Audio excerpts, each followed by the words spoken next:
In this piece, I've got a piece of watercolor paper taped down with artist tape. The particular brand I'm using is going to be in the supplies list. I'm taking a hake brush and applying water to the paper. I'm covering it really well.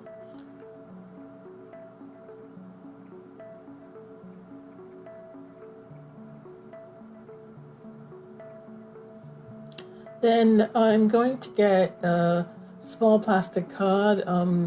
You could use like an expired store card or an expired credit card if you just don't have a small piece of blank plastic.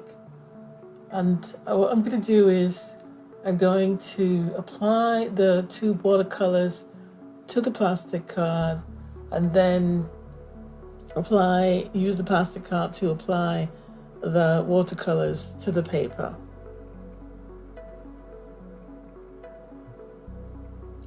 Here I've got the black and I'm just spreading it along the edge of the piece of plastic.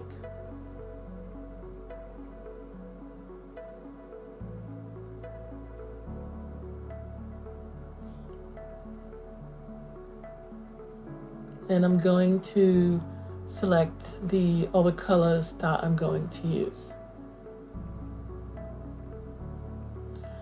This particular brand of tube watercolors are not the best because I am a liquid watercolor person. I prefer working with liquid watercolors. So for this series of tutorials, or series of examples, I thought to myself, I'm going to try and include everything as much as I possibly can. I know that a lot of people work with tube watercolors, so I thought to myself, I should include them, but I'm not going to go out and buy the most expensive or,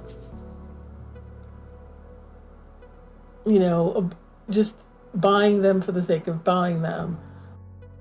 These are pretty inexpensive. The reason why I got these particular ones are because of the other reviews online said that these were highly pigmented, and since I'm an intense color sort of person, I thought, okay, these would be a good fit for me. Just get ones that are intensely pigmented and go from there. There are better brands out there. You could go with Winsor & Newton. Those are really popular. And any of the other well-known brands of watercolor that are out there. Or if you already happen to own tube watercolors, then of course you can use whatever you have on hand. The paper dried as I was figuring out what colors I wanted to use. This is typical for where I live because I'm in a desert climate, so the air is very dry and the temperatures are usually high most of the year. I think probably in a lot of these videos you may see me reapplying water back onto the paper that I'm using because it dries that quickly because of the climate that I'm in. You might not have to reapply water like I do based on the circumstances of your climate. Here I've put the two watercolors down on the paper, going across the paper, and here I'm taking the brush and using the brush and just pulling a little bit of the paint up to create some sort of design in the sky. You'll notice there's spots where paper is buckled. I'm not disturbed by this because in my experience with the paper that I use, normally this happens despite me taping it down. I mean, I probably could use another method of applying the paper to the board and taping it down. I've seen some people actually will wet the back of their watercolor paper, apply that to a board or cardboard or whatever surface they're using, and then tape the paper to that. I don't want to do that because that's just not my particular style.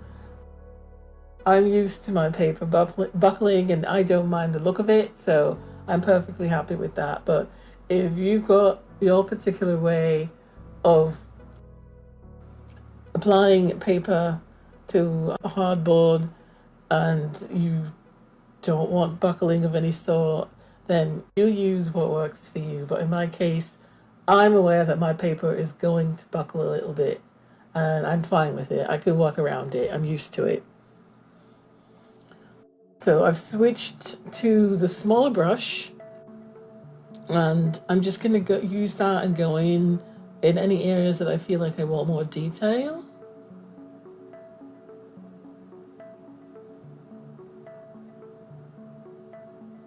I also have some paper towel on hand to go in and dry the edges of my artist tape.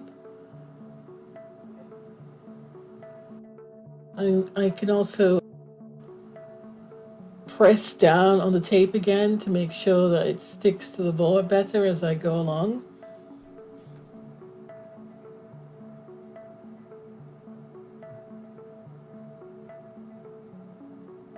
So I'm spraying some more water onto the paper and just tilting the board that the paper is taped on from side to side to disperse the paint and see what sort of effects that I get from doing that. And then I stop when I feel like, or I continue to go on. It's just basically, if I like the look of it, then I'll stop. But if I don't like the look of it, I'll just keep on going until I get something that I like. Tilting, using the brush to move the paint, spraying with more water, applying more watercolor paint, just moving and manipulating the board to get an effect that I want and that I like.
You can work on your piece as little or as much as you like.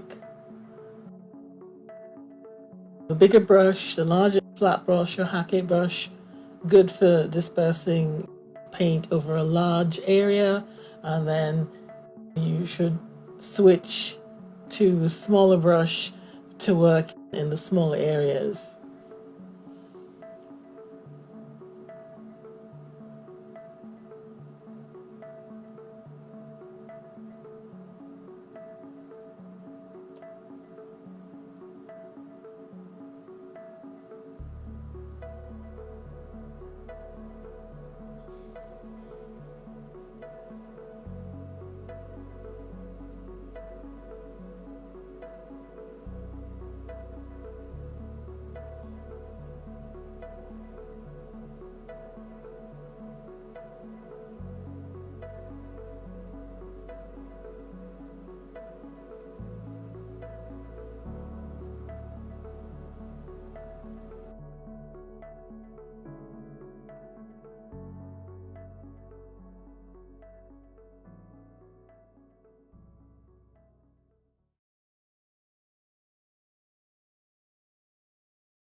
This is example number 2.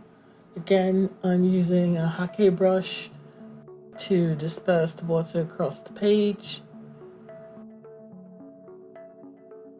You could use a flat brush or any other sort of brush that you have. But I think using flat brushes work better for dispersing water across the page quickly. You'll notice that I actually didn't wet the entire page. I actually left a thin little strip across the middle where I didn't apply water. So after I did that, I then went in with my small plastic card that I'd already applied 2 watercolors to, and then moved it across the page. Some of it, I applied it in such a way that paint got into the area that I left dry before, and another part of it, paint didn't go in.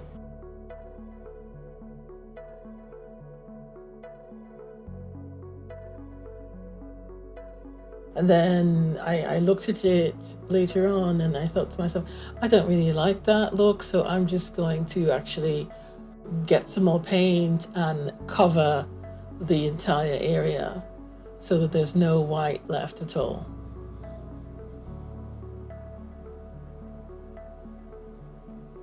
And so again, my paper is buckled, as I said in example 1.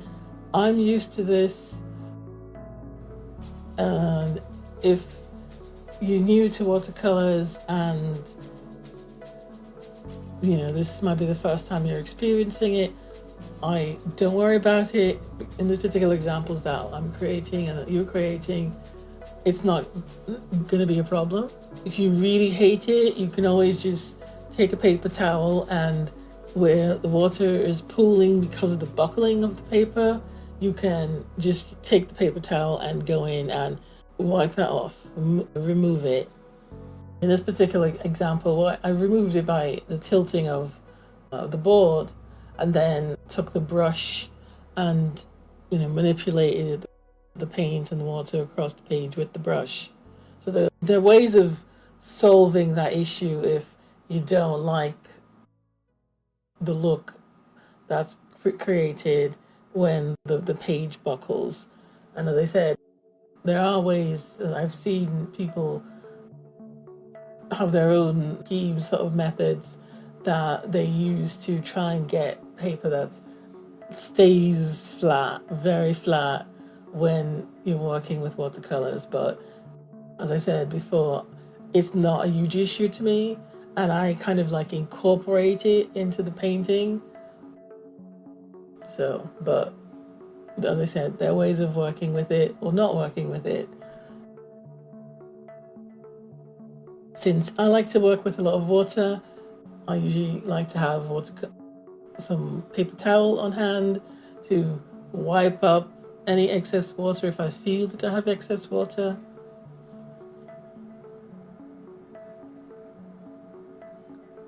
Going back in here with a smaller water brush to add some more detail.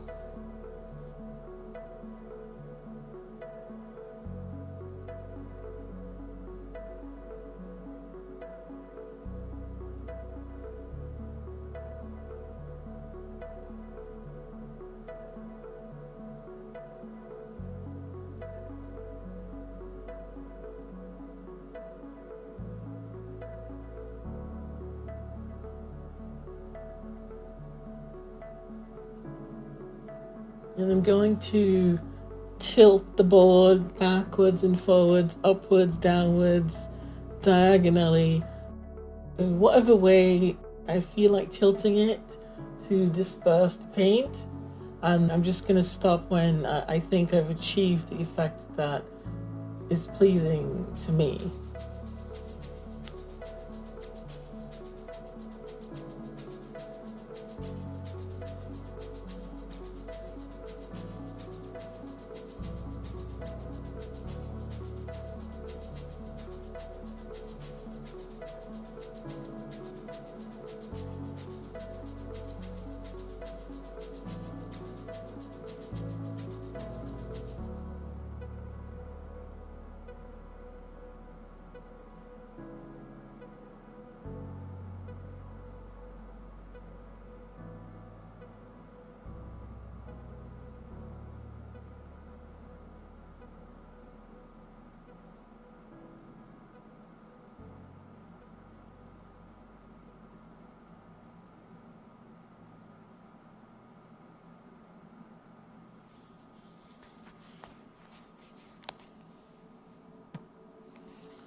So I'm looking at this painting and evaluating it.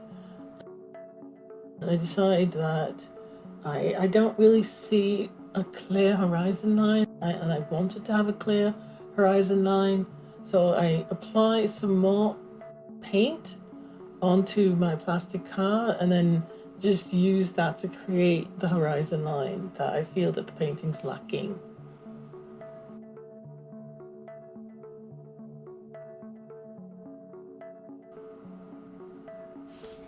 I want to add some more water to the painting, but I don't use my large spray bottle of water for this. I'm using a smaller spray bottle, which will concentrate the water in a smaller area.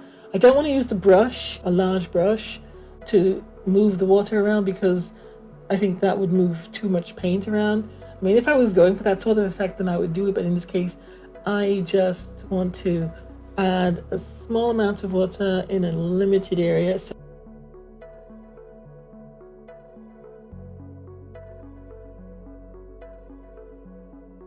that's where the small water bottle mister comes into play, and it's good for that, doing that sort of thing.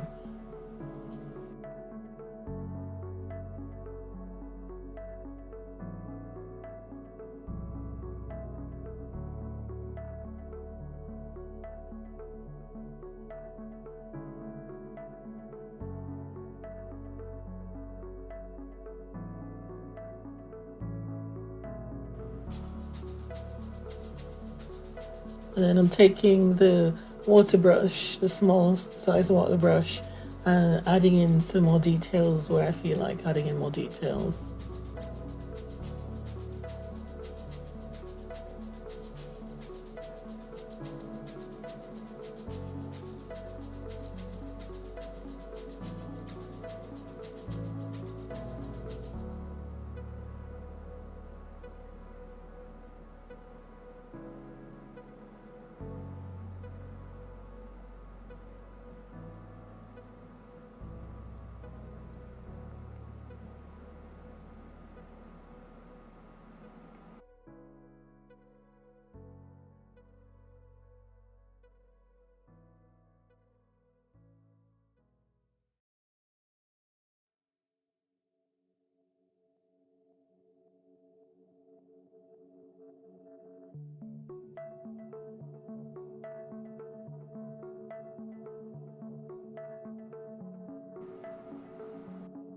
I'm shaking up a bottle of liquid metallic watercolors.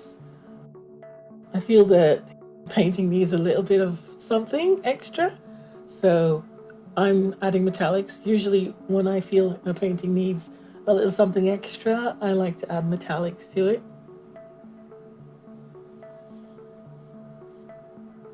I'm just gonna take the palette knife, the edge of the palette knife, and run it through the paint, and then I'm applying it along the horizon line on top of the shade of brown that I used before.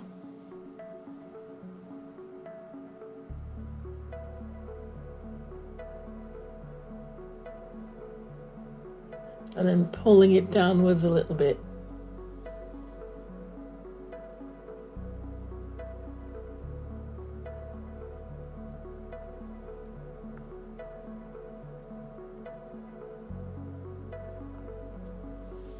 You don't have to do this. You may not have metallic watercolors, or you can also substitute metallic inks or thinned acrylic paints, like metallic acrylic paints. But as I said, you don't have to do this if you don't have it, or if you look at your painting and feel that you don't need to do it.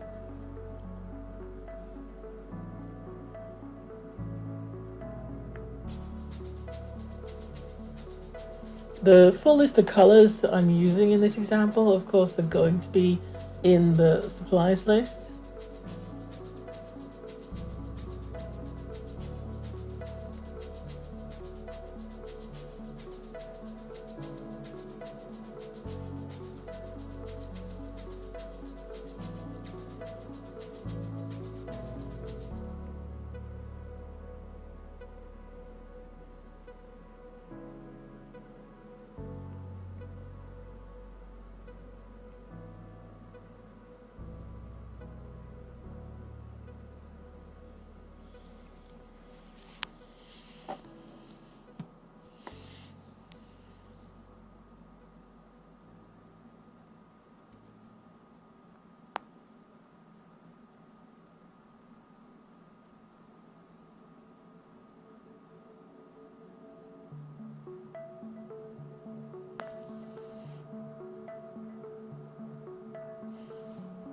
You may not be able to see it, but the paint is actually moving when I'm tilting it, just very slightly, very subtly.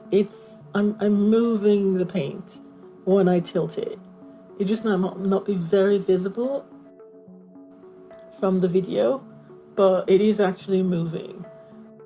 When you work with these techniques, or how I create these paintings, I oftentimes do a lot of tilting and just moving, and the paint just moves a tiny little bit based on how much water is there present on the paper. But that's, how I create the effect that I want.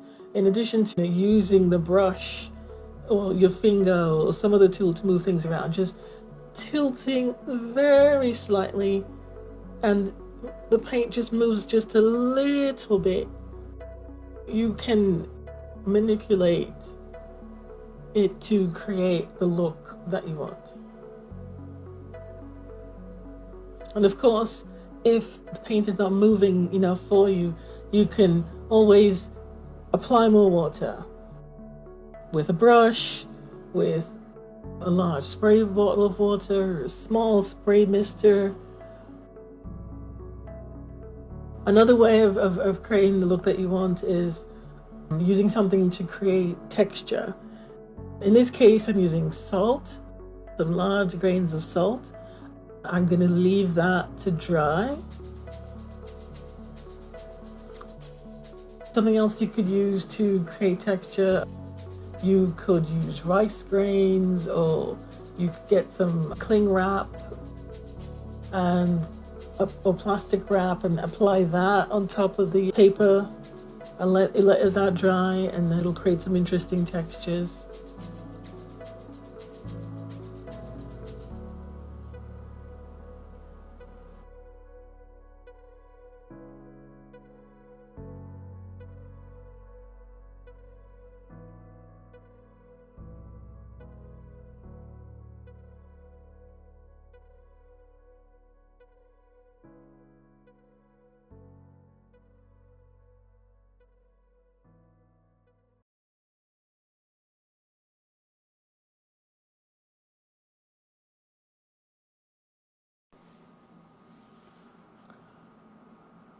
In the previous two examples, I showed you a completely wet piece of watercolor paper,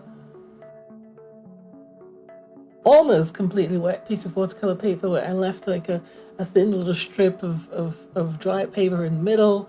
And in this particular example, I'm starting off with a completely dry piece of watercolor paper.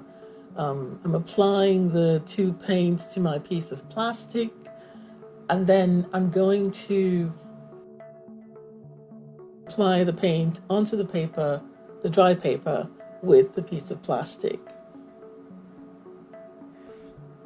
And then you apply water on top of that afterwards.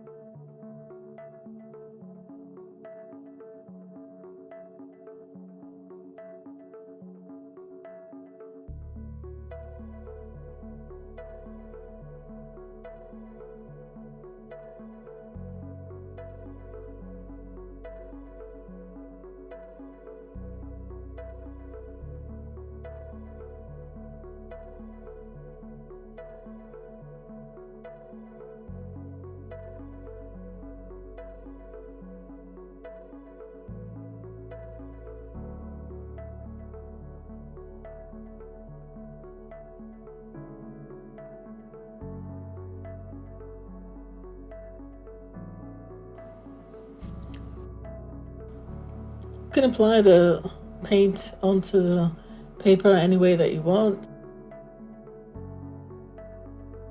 In this particular case, I gave it a little bit of a twist as I went along.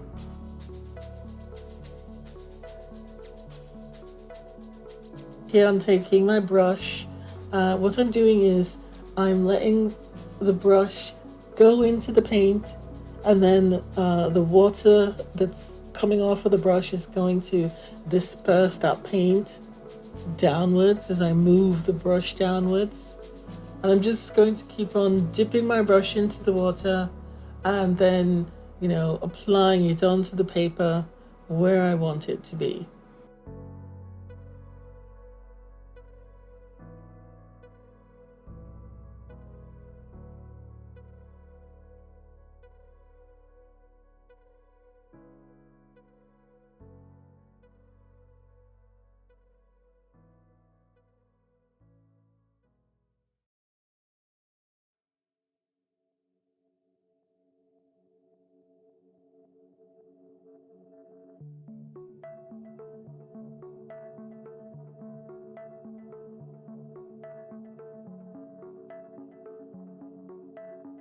I like to use the small brush for finer details and the large brush for larger details, and then after that I start to tilt the board with the paper on it, or spray more water, and then continue tilting or using the brush to create something that I like.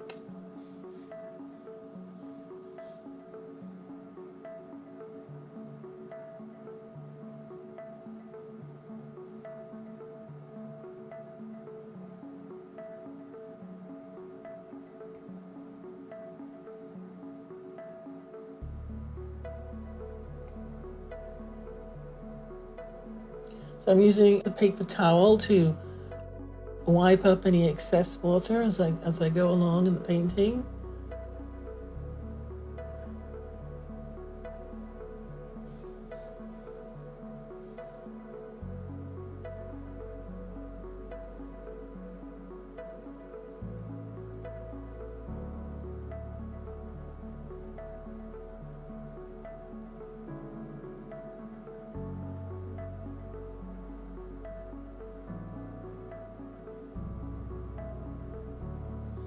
So at this point, I feel like I've removed too much of the red when I sprayed with water before, so I'm gonna reapply that color to the painting.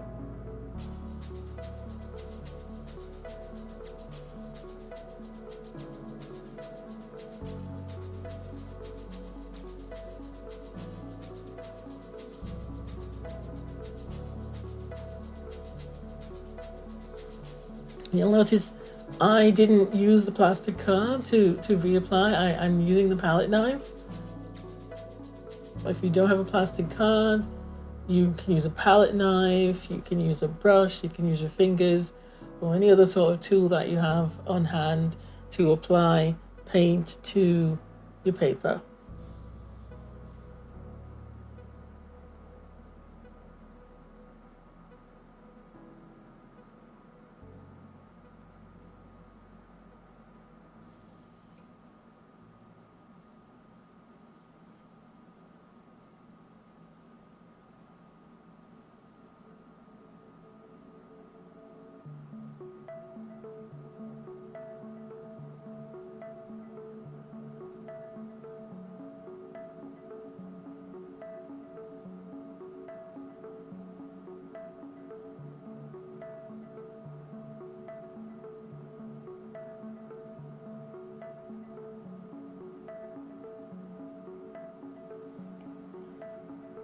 I'm using a large flat brush here to add more water to the paper and also to move the paint around in addition to tilting.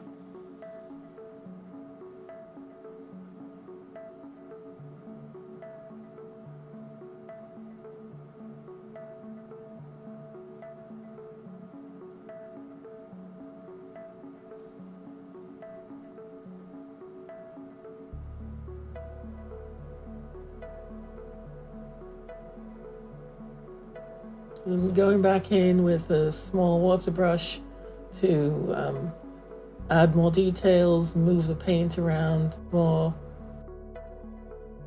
see what sort of look I can create, and then decide, do I like it, do I not like it, do I want to add more water, do I want to do more tilting, do I want to add more paint.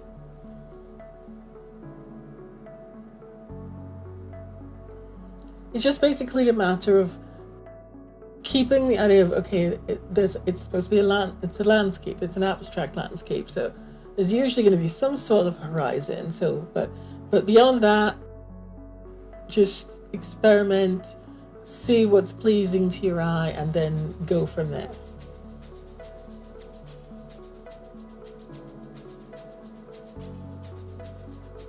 That's basically what I keep in mind. There's going to be some sort of horizon line, there's going to be a sky above the horizon line, and then there's going to be the ground below the horizon line. It may just be one flat ground, or there might be yet another different elevations. So I might go in and create another line of color below the first horizon line to suggest, okay, this is a different area of the landscape below the horizon line. Or in the case of the sky, I might go in and create another area. Usually in the sky, I try to make it be very dispersed versus below the horizon line. So I might go back in with more lightly, with more color, or I might remove color to create a lighter area in the sky. I'm doing a lot of tilting because I've gone and added some liquid watercolor to the two colors, because I felt that the orange from the two watercolors was not exactly the orange that I wanted. And I know with this particular liquid watercolor that if I dilute the orange a lot, it changes to yellow. So I thought that would be an interesting effect to sort of have the orange and the yellow at the same time. As I'm going along and I'm creating this, I realize, you know what, the colors that I've chosen kind of lend themselves to sort of desert type landscape.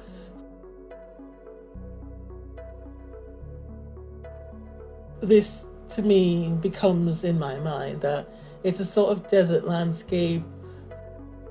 You've got some like hard rocky mountains above the horizon line going into the sky, and then the area below what was the horizon line is just basically desert sand or rocky ground.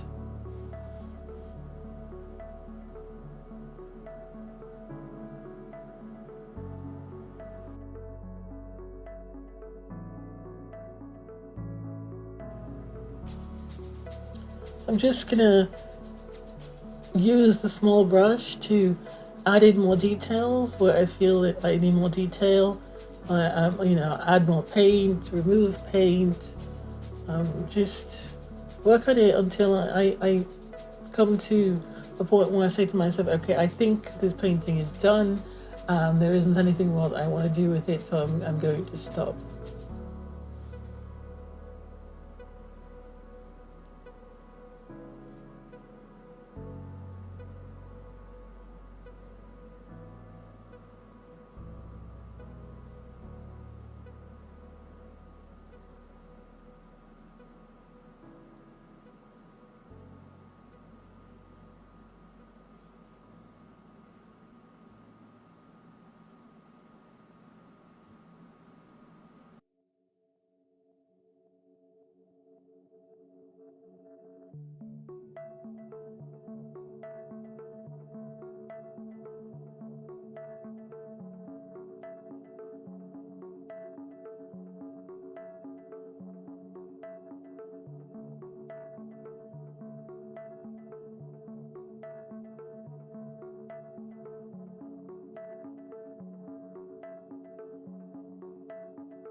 So here, this is not water that I'm spraying onto the watercolor paper.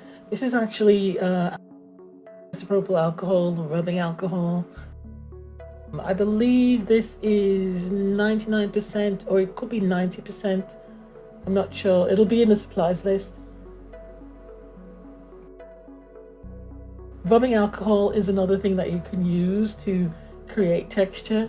You'll notice that it's dispersed the paint, and where it's dispersed the paint where it was sprayed, the paint is not coming back. It's staying white, and so that's going to create an interesting texture there on that portion of the painting.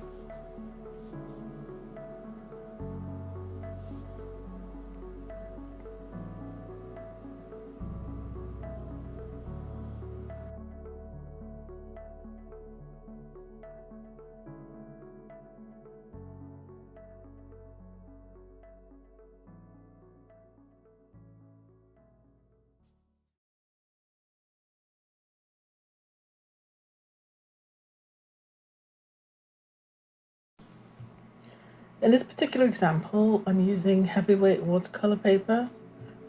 I start prepping it by spraying it with water, and then I'm taking my hand and spreading the water evenly across the paper.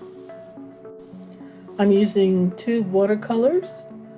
I'm going to use a palette knife to apply the watercolors to the paper.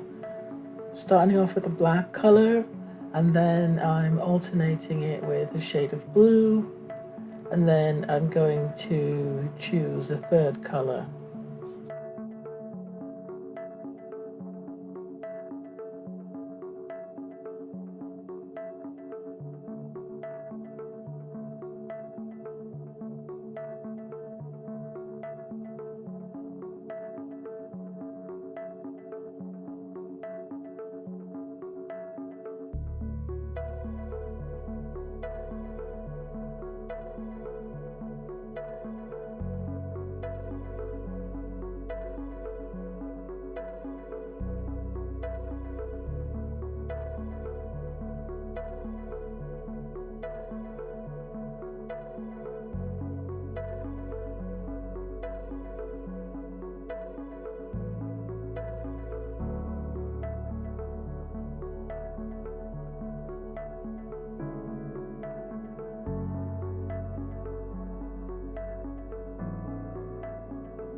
The paper has dried a little bit as I was selecting colors.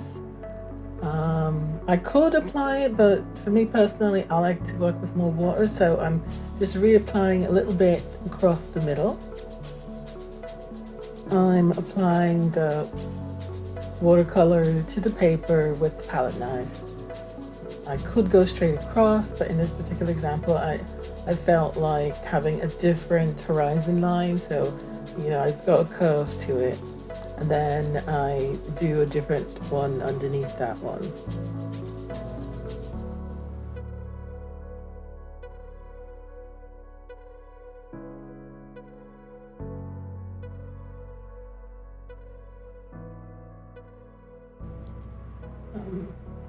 If I wanted to, I could use a brush here, but I'm just going to continue with the palette knife and use it to spread the paint across the paper, pulling it down, or sometimes a little bit across, but mostly just pulling it down.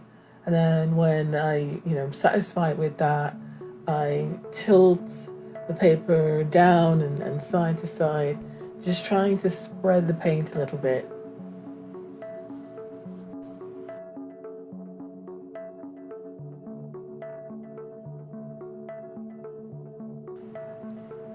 Then I apply more water with the spray bottle to the horizon line, and this time instead of tilting down, I'm going to tilt it up to disperse the paint upwards to create some sort of a sky, design for the sky. Now I'm just going to continue applying more water, or perhaps applying more paint. I'm just basically working on this piece until I get something that I'm satisfied with, that I like the look of visually. And that's exactly what you would be doing as you work on your piece. I mean, basically you just move the paint, disperse the paint either with water with the palette knife, with a brush, with your fingers, whatever you have at hand that you feel like using. You can reapply more paint. Basically, you just want to move this around, move the paint and the water around until you just like what you're seeing, and then you could stop there, or take a minute or a couple of seconds if you don't want to take as long as a minute, and just look at it, assess, is there anything else you want to change? Do you think you're done? Does it need more paint? Do you want to disperse the water colors more? Do you want to add another color? Because in this particular case, I'm just using 2 colors. Maybe you want to add a 3rd color, a 4th color, a 5th color. Or, you might decide, okay, why don't I let this dry completely and set it aside and come back to it and add another color. In my particular case, I usually like to just work on things in one go. So I don't usually let things dry and come back to it, but I mean it's a possibility. You could do that if that's how you like to work on things. I mean, the whole thing here is just don't necessarily get any sort of set routine. Just do what you feel like doing. Remember, the aim here is not necessarily to replicate this painting exactly, because usually with fluid art, with watercolors, it's going to be kind of difficult to do that. So just go with the flow. Don't feel anxious about it. Just be relaxed and just stop when you think you've created something that you like.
So here I'm going to add some metallic watercolors. I particularly like working with metallics. I mean, in your case, you may or may not like working with metallics, but just add whatever you feel like adding to this painting, if you feel like adding something. In my case, I could have left it here, but normally my preference is more color, more intensity. So I just wanted more metallics of some sort in here. I could have also gone with a solid color, but usually my instinct usually is to add gold. I always feel that gold is better. Everything is better with gold. So gold is usually the thing that I like to add to something, add to a painting.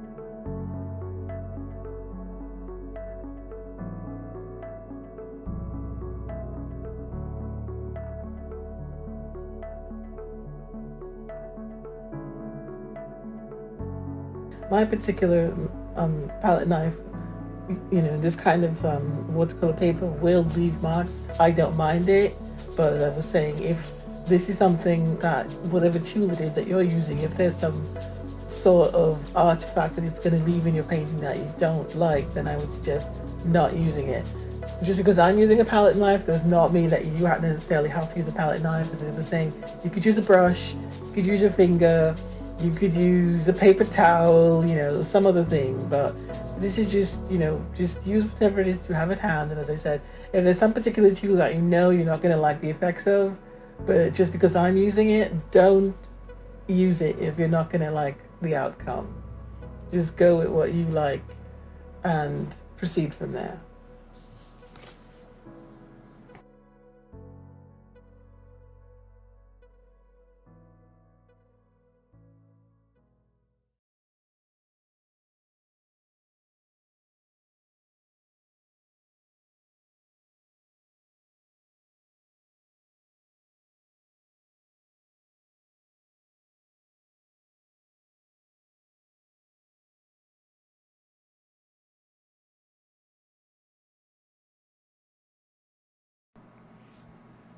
This is the second example of working with two watercolors on larger size watercolor paper. In this particular case, I'm not wetting the paper beforehand. I'm just applying the two paints to the dry paper, and then I'm going to spray it with water afterwards, and then the same thing as in the previous example. I'll do some tilting, I'll do some spraying, I'll do some movement with the palette knife, with my fingers, and just continue to work on this until I create something that I'm satisfied with.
For this piece, I kind of want to look sort of like a rainbow, so I'm creating, sort of gradation of colors as I go across the paper. And, that's the aim, that's the mission I have in my mind for this particular piece.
after I've dispersed the colors, I'm going to go back in and create some sort of a horizon line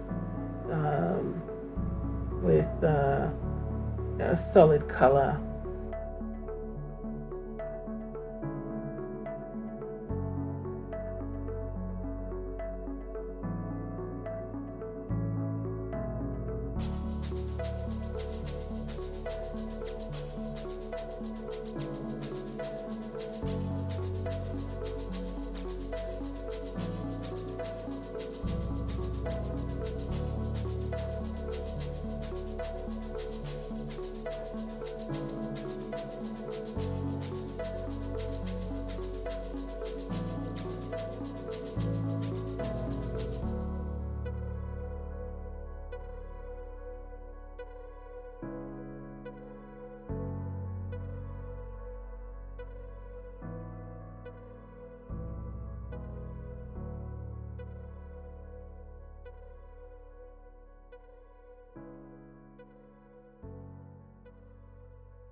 Instead of using white, you could go in with black, or you could let it dry completely and then go back and apply some acrylic paint, or use a pen and ink and draw in the horizon line, draw in some trees, or create the illusion or the effect of reflections in the water.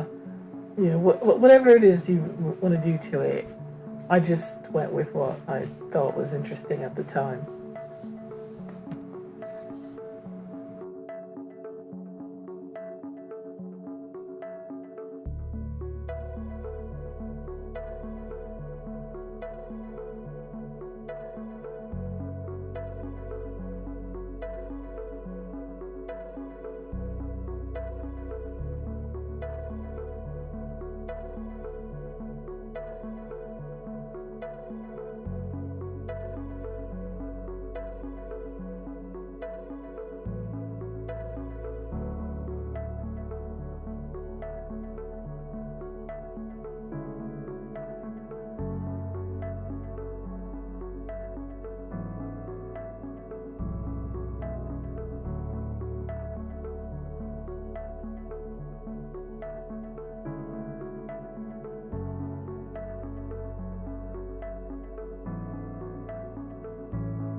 This is the third example. I'm not doing anything much different than I did in the previous two paintings, but at the end you will see that I do once again use gold. In this case it's going to be gold metallic ink, but the difference here is it's ink. It's not gold watercolor. I mean, if you don't happen to have gold watercolor, you could just use, gold acrylic ink and apply it on top of your watercolors to create the effect that I have in this particular painting.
Another substitution you could also make is, instead of using the white watercolor paint, you say you happen to have white acrylic ink or white gouache, white acrylic paint, you know, the things you can use to substitute for what I'm using to create this particular piece. As I said, the aim is to just try and use whatever it is that you have, and if you don't have something, remember, try to get it as cheaply as possible until you've figured out if it's something you're really gonna like using. Don't go out and buy the most expensive tube paints or the most expensive acrylic ink. Just try and get as cheaply as possible, and if you really like working with those particular materials, then it's time to go out and invest in it.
This first example in the course is going to be using pan watercolors.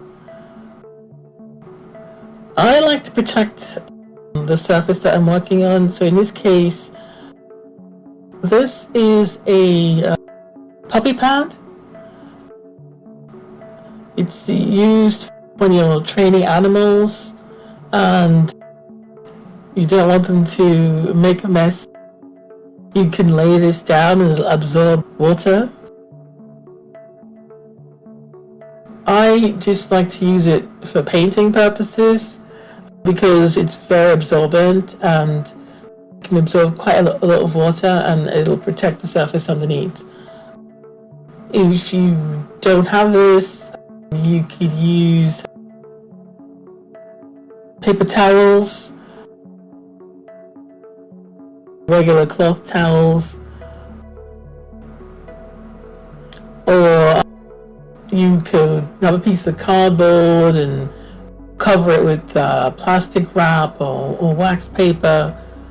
Just basically, you should try and protect your surface in some way, if possible. So, I've opened up the tin out here of pan watercolors and I'm spraying it down with water to reactivate them to make them easier to work with. You don't necessarily have to spray them. You could just take a wet brush and then use it on that particular color that you want to and then proceed from there, but I like to spray all of my colors at once because I don't necessarily know what color I'm going to use as I go along, so I just spray everything and then decide what color I'm going to use as I proceed to create my painting. So I've used a large flat brush and I've dipped it in some water and I'm applying that to the watercolor paper.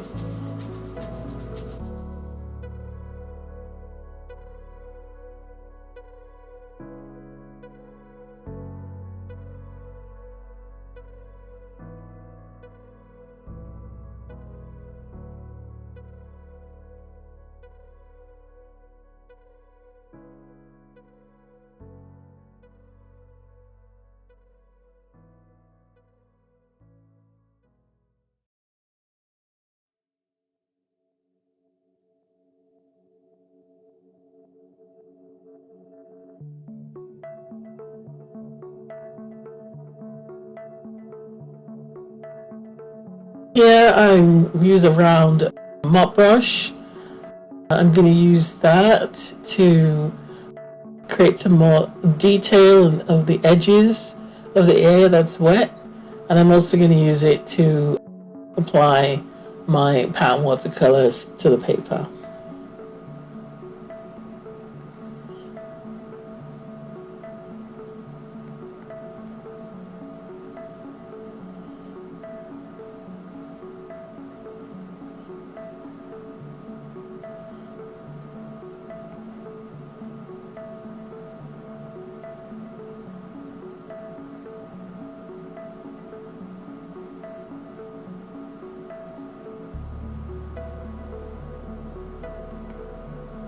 So as I apply the blue to the paper, I actually lift the paper that I've got taped to a dry erase board and I'm tilting it up and I can tilt it downwards. I'm just using the tilting in addition to using the brush to apply paint onto the paper to disperse the paint.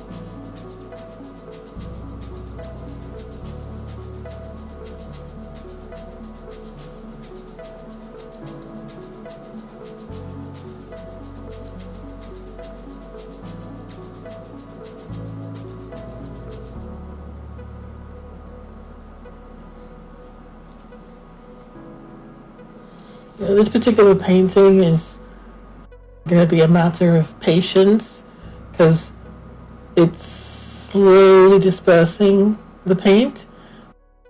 If you want it to disperse faster, you want to move the paint faster, then what you can do is apply more water onto the page.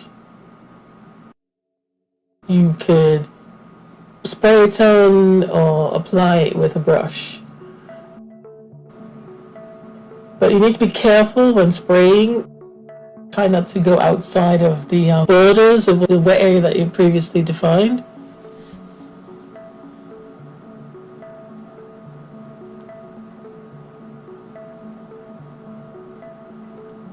So I'm going in with a slightly different shade of blue.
I noticed that the paper is buckled slightly and there's a little indentation right there in the middle because of the buckling of the paper. I don't mind that my paper is buckled. I'm not necessarily looking for completely flat watercolor paper when I tape it to the board, and I just usually work with whatever indentations or buckling that's present. Of course, if you don't like to work with watercolor paper that way, then proceed accordingly, make changes, not have a different way of keeping your paper flat or slightly different technique. So just use what works for you. But as I said, in my case, I don't mind if my paper buckles because I'm used to working with it that way. I'm not really expecting it to be completely flat.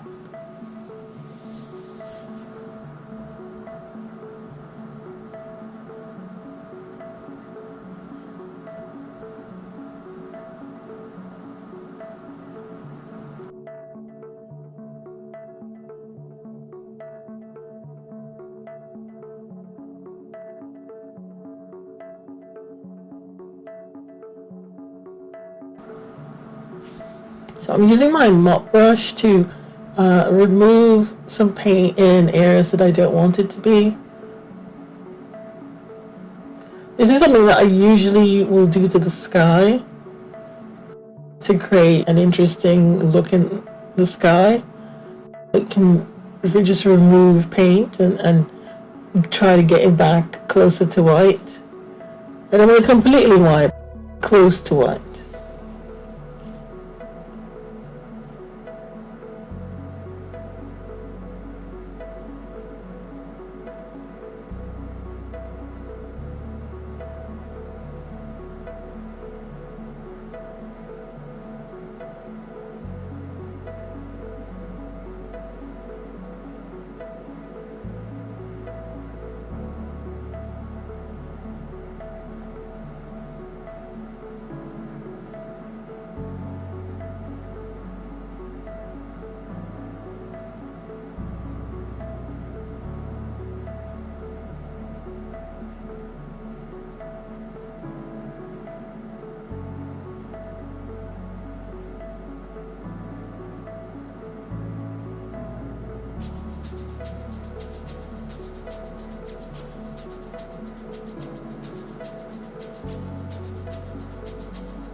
So I'm tilting in different directions. I can add more water by spraying it on or applying it with a brush. I can add more paint of a different color onto the paper. I'm just creating what I feel in the moment, doing what I feel in the moment, and proceeding from there.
So I decided that I want to have some more distinct lines. I'm going to use black to suggest trees, but the shapes that I had there before with a darker color, you could imagine that to be a tree line of some sort, but I don't know, I just looked at it and I thought to myself, I feel like I want it to be a bit more distinct, a bit more explicit that these are trees.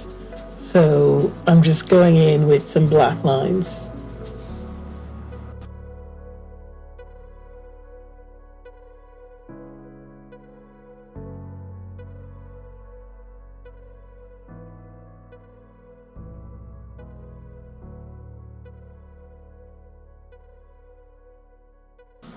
And then I felt that I wanted to emphasize the purple a bit more.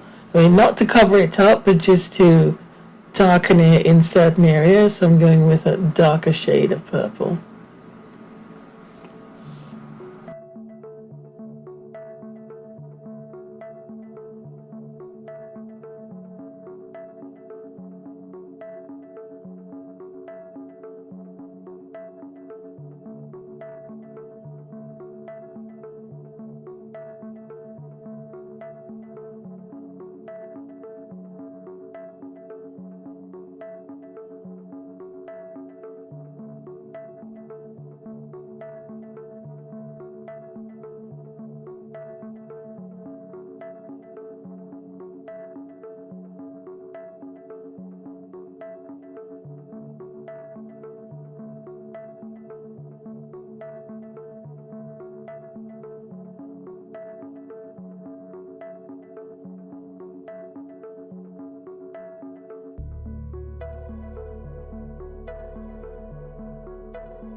In this example, I start off by spraying my paints to reactivate them.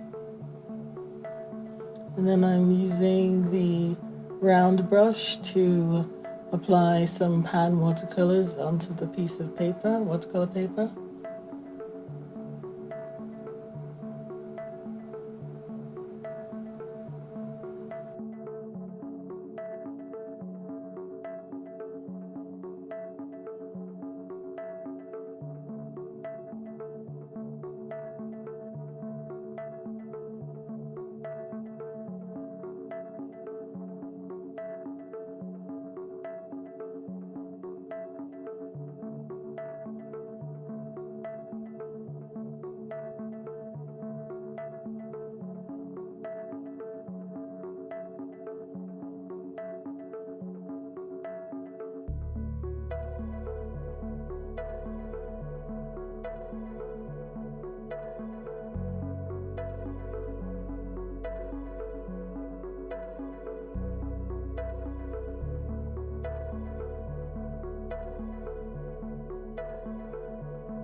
I'm going to disperse the paint using the large flat brush.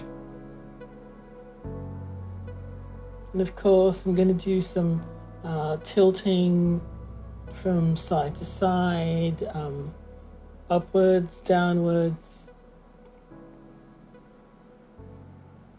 to disperse the paint in the directions that I think will be interesting.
In this third example in this module, I'm going to be using the flat brush for the creation of this painting.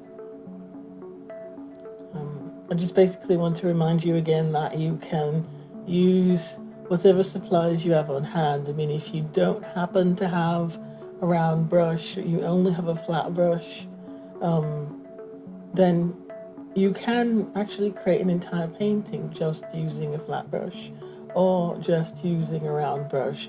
It's just basically a matter of using your brush to disperse the paint across the paper in a way that you find interesting and that, you know, creates a landscape that you want to create.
This is the first example using liquid watercolors. This particular brand is on the more expensive side, so there's no need to go out and purchase it. There are cheaper liquid watercolors out there. Well, I just happened to have gotten these years ago off of eBay, so I got a good deal on them, so that's why I bought them. And they're quite good. I really like them. So I'm basically taking the dropper that these bottles come with and, placing little drops of watercolor onto the paper along where I want my horizon line to be.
After I've laid my colors down, I'm going to take my flat brush, dip it in a cup of water that I have off to the side, and disperse the paint above and below the horizon line.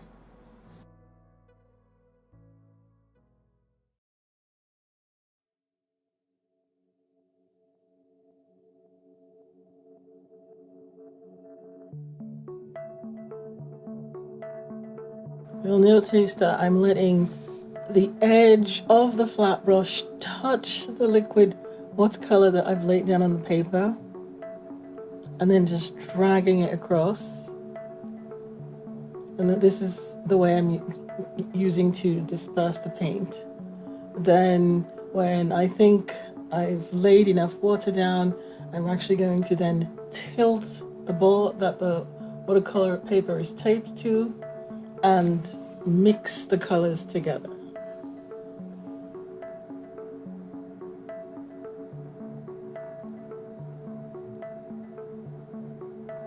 I'm using the brush to move the paint around, and I'm also letting gravity do the work of moving the paint down also.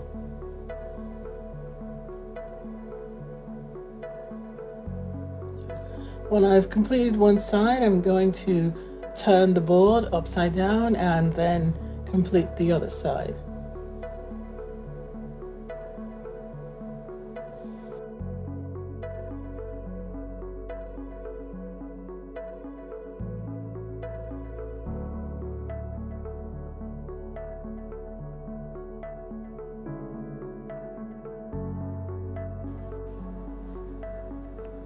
I'm adding more water onto the paper using the small spray bottle, because that spray bottle allows me to add water in a smaller area.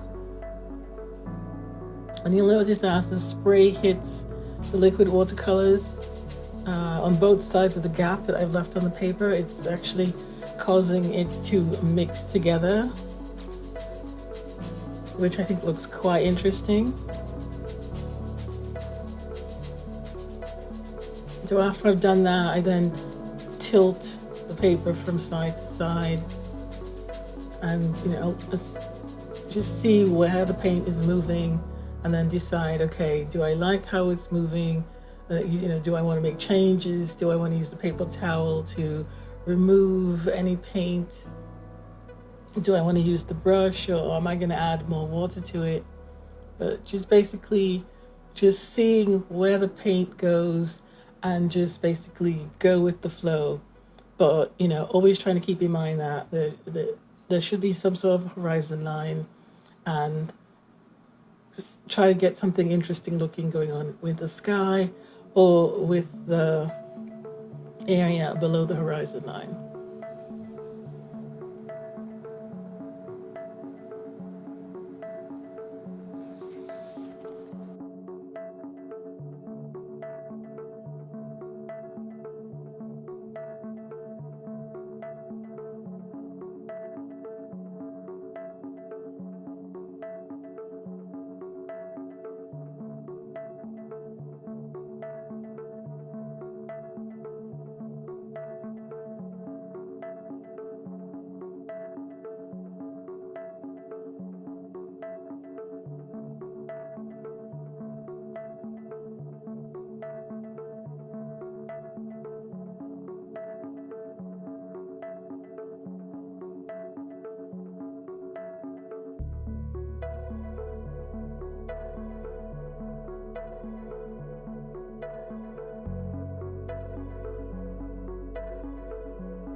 I'm taking a clean mop brush and then placing it onto the paper and using the brush to actually lift color away in certain spots, because I think I want to suggest clouds.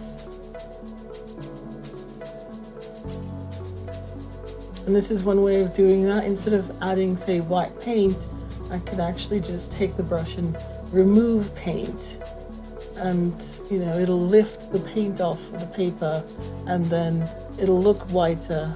I'm not actually aiming to go back to plain white. I just want to lift it in certain spots and it'll create the illusion of clouds.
I'm looking at my horizon line and I feel that I need more definition, so what I'm going to do is add some more color to it. Just going with a slightly little darker color from my pan watercolors, and just paint that in along the horizon line. Give it more emphasis, make it more distinct.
This is the second example. I'm following the same process. I'm laying down little dots of liquid watercolor across the page where I think I want my horizon line to be.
Take the flat brush that I've dipped in water, apply it to the page, and basically just disperse the paint downwards. Following the same procedure where I'm making sure that one edge of that flat brush is touching the paint as I drag it across the page.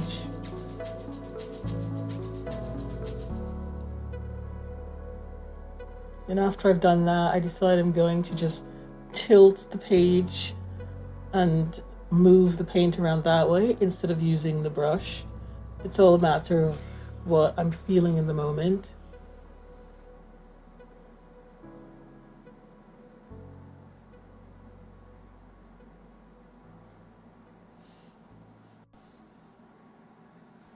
So I decided I want to disperse the paint some more, so I'm basically just, I'm going to dip my flat brush back into my cup of water and then tap it on the page in the areas that I want to disperse the paint more.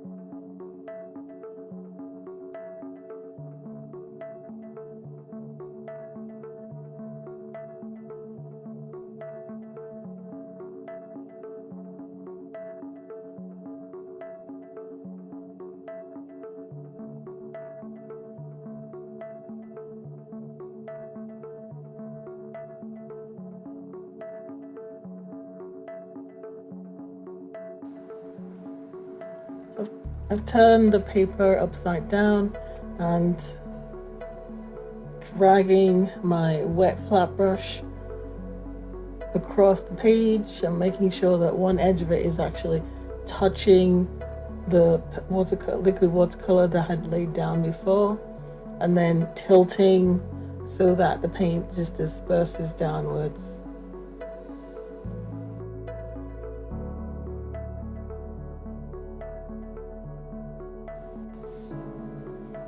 I'm looking at what I've created so far, and I'm not really liking it that much, and I could apply more watercolor onto the page, but what I decided to do instead is I'm going to spray more water, and then that'll disperse more of the paint onto what's currently the bottom part of the painting.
spraying more water onto the page and allowing the paint to disperse more has actually now gotten rid of the horizon line that I did have there before. So I'm taking my palette knife that I've applied more liquid watercolor to and recreating an horizon line.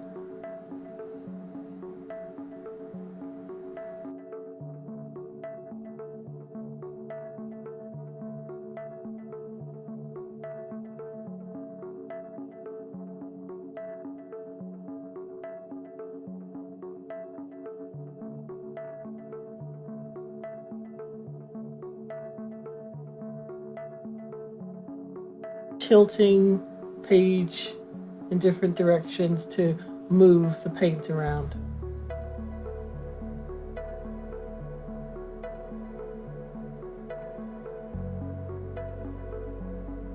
I'm now taking my mop brush and going in and adding more details to the painting.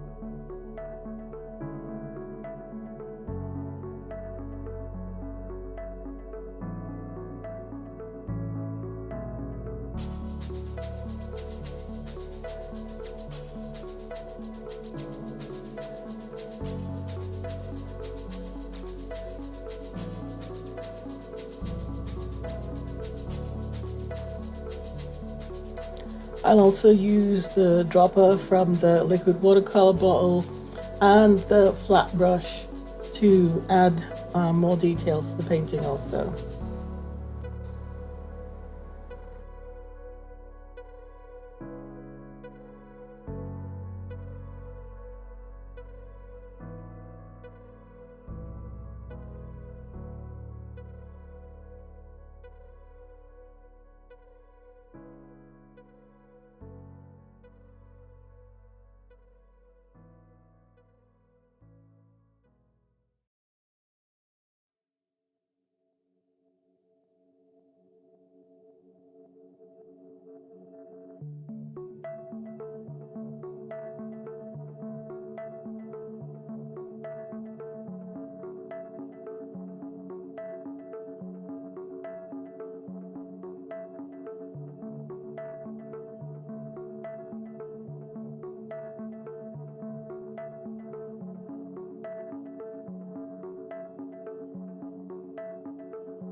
At this point in the painting, I decided I'm going to add some white ink onto the painting, but I'm not going to cover the complete painting. I'm just going to do a portion of it, the bottom portion of it.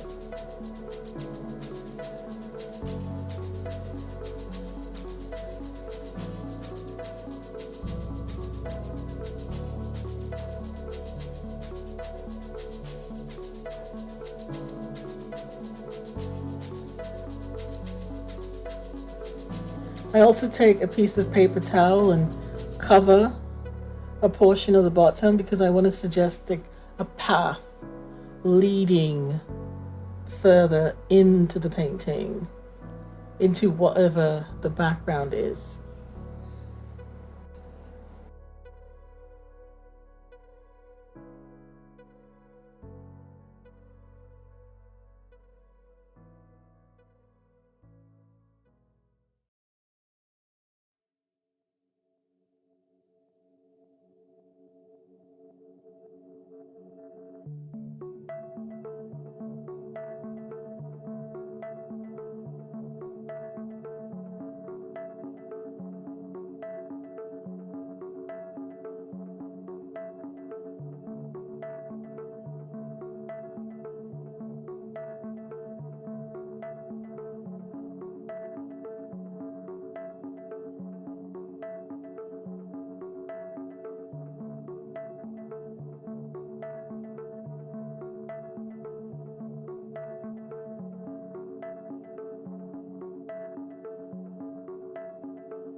I could leave the background how it is, but I feel that I want to add some blue into it, so that's what I did.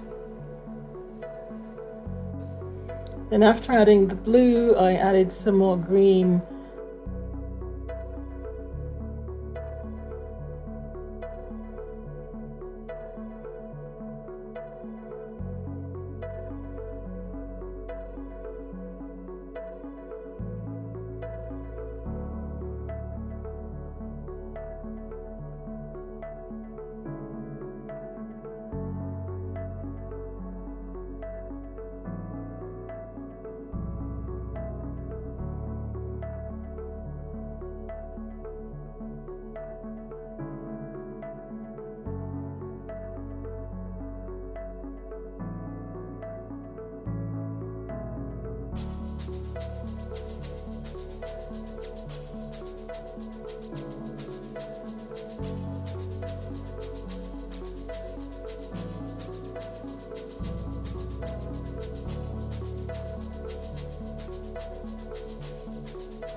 Later I add some more red onto the painting, the bottom portion of it where the path is, and along the horizon line.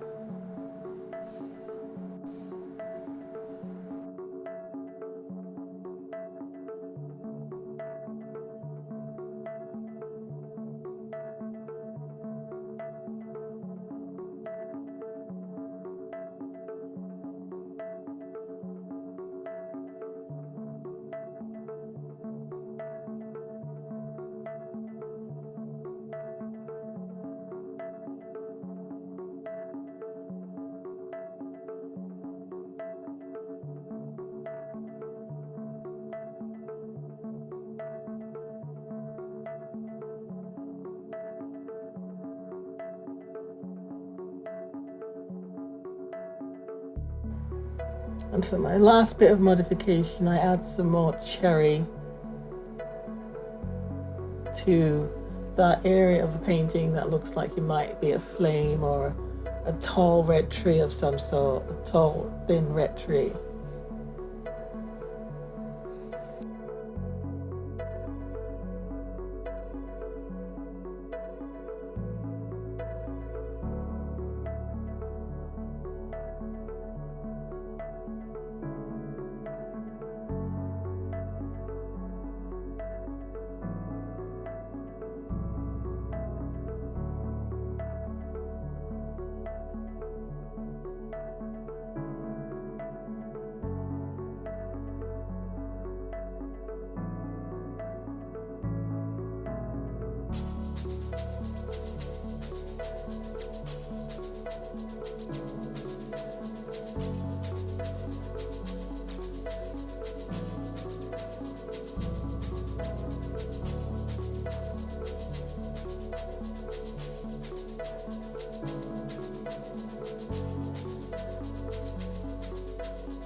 In this third example, I start off with a relatively low horizon line, and then I disperse the paint across the page.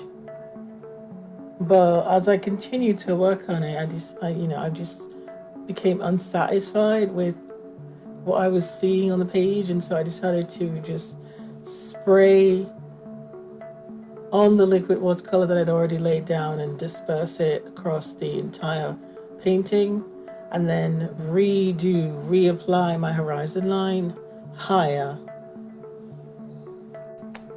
I'm applying 2 different shades of blue along my horizon line, and then just tilting upwards and downwards to move the paint along, and also moving the flat brush across the page to disperse the paint in another way.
Another thing I'm doing is drying off the flat brush and then tapping across the page where I want my horizon line to be, and just using that to remove paint in that line.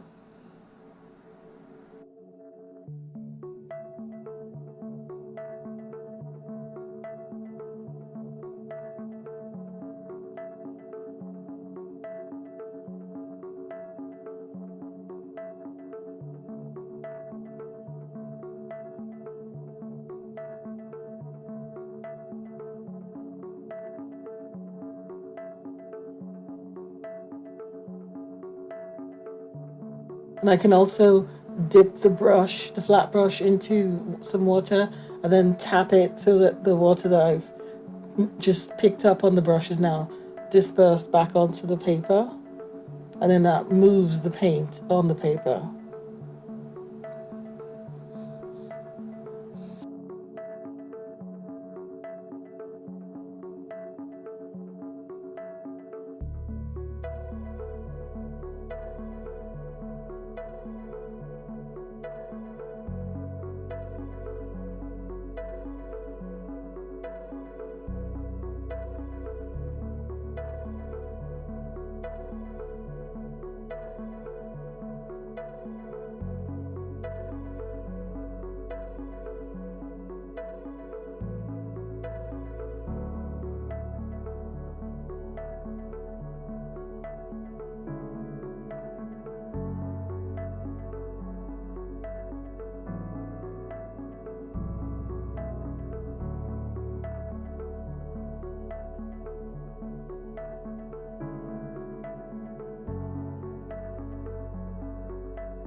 I just continue working on the painting and using the flat brush to lift paint from areas that I want to lift it from, especially above the horizon line. I use the technique of lifting paint away with the flat brush to suggest clouds in the sky.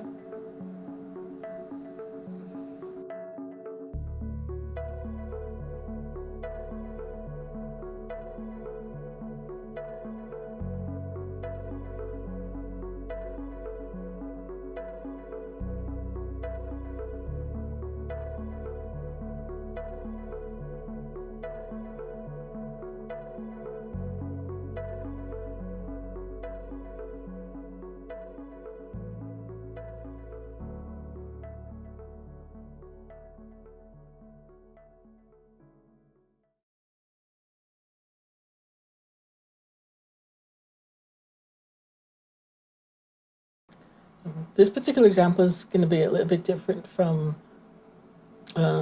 some of the others that I've previously shown you, because I do use like 3 different spray bottles in this particular one. I start off with the bottle that has the adjustable nozzle, but I've got it set to the stream setting, so it's got a very strong stream of water that shoots out and just disperses the paint pretty much immediately. And then later on I go in with the fine mist sprayer and the small spray bottle and the fine mist sprayer. As I'm moving the paint along, I'm leaving areas of white on the paper that I think might look interesting.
I'm using a solid line of yellow ink to serve as the horizon line, and then I'm going in with the flat brush to disperse the paint further, and also the palette knife later on.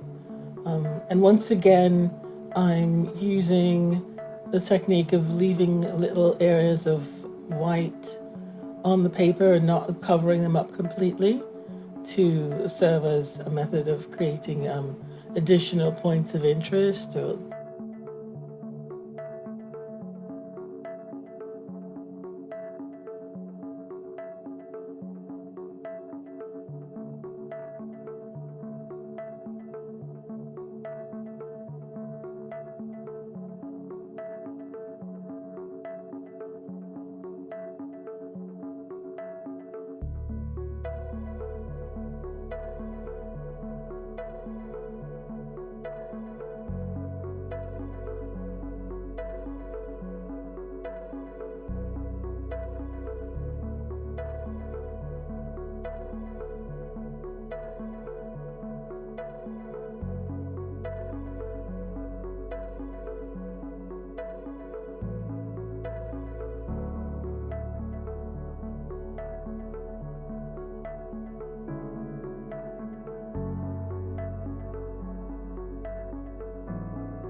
I'm not going to go back in with any other color along the horizon line. I'm just going to let the yellow serve as the horizon line. What I am going to do is go back in with some green to suggest different elevation, and also to add some interest to the sky.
This is example 3, and I'm going to be using the same sort of techniques as I did in the previous 2 examples. I'm going to be applying the ink down on the paper and leaving areas of white paper strategically to create interest.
Below the horizon line, or the black ink, I'm going to actually add in some white watercolor to lower the intensity of the black ink, applying it in a way to create additional horizon line or additional elevations of foliage.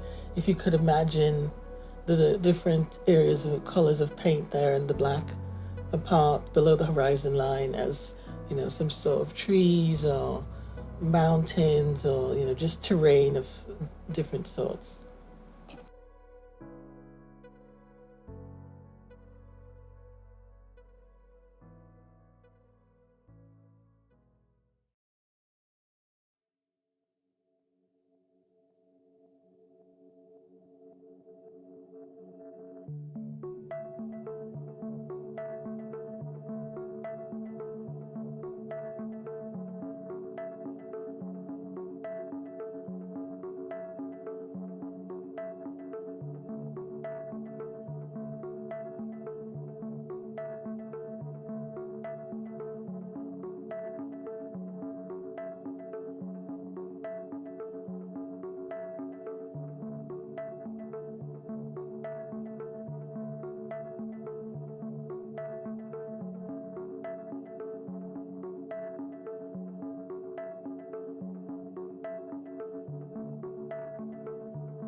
I continue to use the palette knife and the flat brush to disperse the paint across the paper until I decide that I think the painting is complete.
This is an example using high flow and fluid paints by Golden.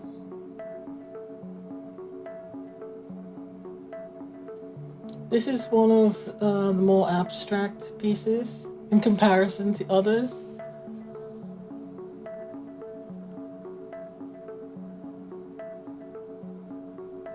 You know, I start off using my small plastic card, and then later on I switched to using a palette knife and you know, spraying with the small water bottle.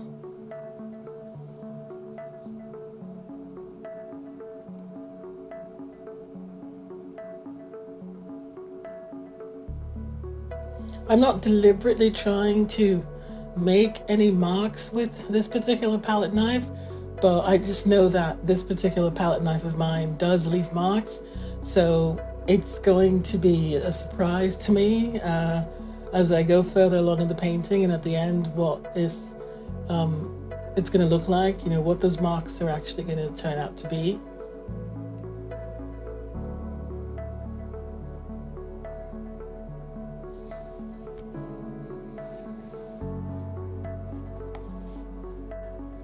The rest of this video is just going to be the process of me completing this painting. It's going to be very similar to the other videos that you've already seen. I'm going to be doing some tilting, movement of paint, reapplication of water if needed. I'm just basically assessing as I go along if I want to make any changes or if I want to make any deletions by removing paint from a particular area or reapplying paint.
In this second example, I'm just going to take this small plastic card and go into and out of the different colors of paint and then pull it down with the card to spread it across the paper, or pull it upwards if I'm working above the horizon line.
You'll notice I've left like a dry area that's basically acting as the horizon line in this particular piece.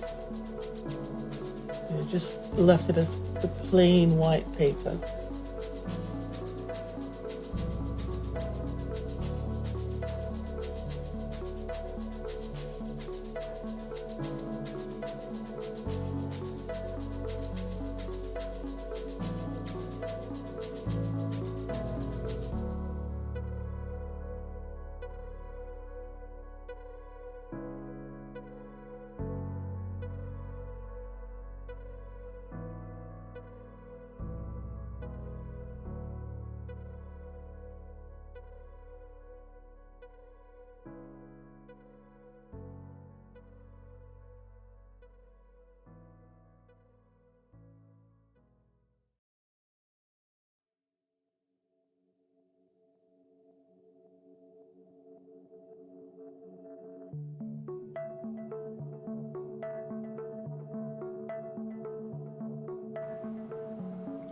I'm taking the paper towel and using that to remove any water that I don't want to be there on the paper.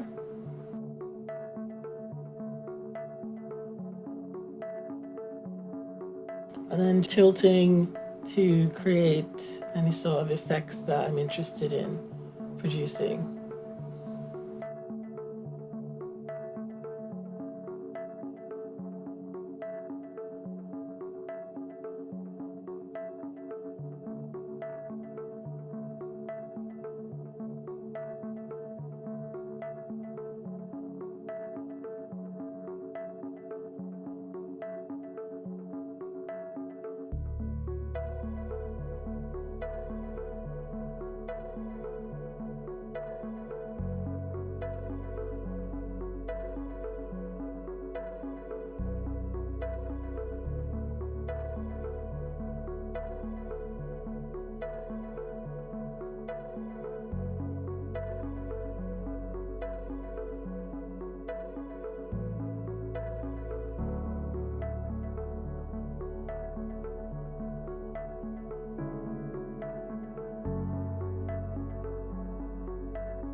In this example, I'm starting off with a wet piece of paper. I've taken the hake brush and spread the water across the paper. I'm going to be using a combination of different brands of fluid, high flow, or low viscosity paints that I've got, and using that directly on the paper. I'm going to be using a combination of a small plastic card and a palette knife to spread the paints across the paper, and also later on I'm going to take some fine salt and apply it to the piece to create texture.